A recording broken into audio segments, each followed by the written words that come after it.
I think that a lot of problems in education now is there's a lot of hypocrisy. So a lot of times they say they want to individualize education, yet they have standardized testing.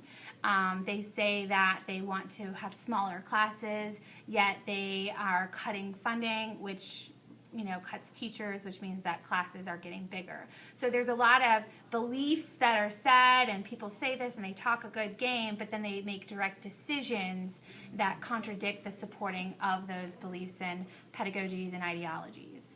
So I think that's a huge problem. I think the biggest problems are that we are now tying classes to a standardized test. We are not allowing for the critical thinking aspect and for students to go into deeper, more depth of understanding of concepts. Because of us having compulsory education laws, I think that creates some problems, because we have a lot of students that don't really take advantage of the fact that they have a free compulsory education. So we oftentimes have a very heterogeneous population of kids that care about learning, kids that don't care about learning, and so therefore when you compare our test scores with other countries, I think our results are very tainted. I think if you take some of our elite and best students and compare them with some of the other best students from across the world, the United States would be just as good as them, if not even better. Stop interfering.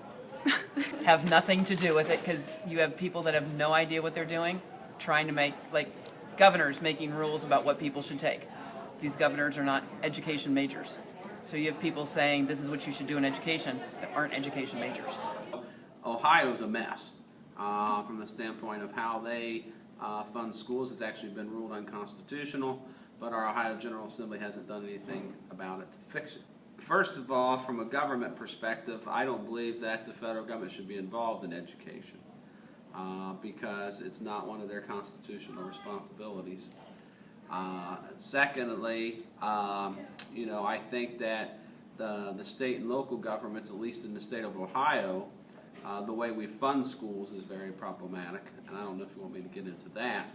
So since we base a lot of our funding on property taxes, more affluent communities have a greater tax base to generate their revenue from, and so therefore that's why you have a discrepancy in education. I would say that the federal and state government need to either invest wholly in actually supporting what they say they believe, or there just needs to be educational reform. And a lot of times I think that when people believe that they can run a school system like a business, which most politicians seem to believe, that we have problems because this isn't a business.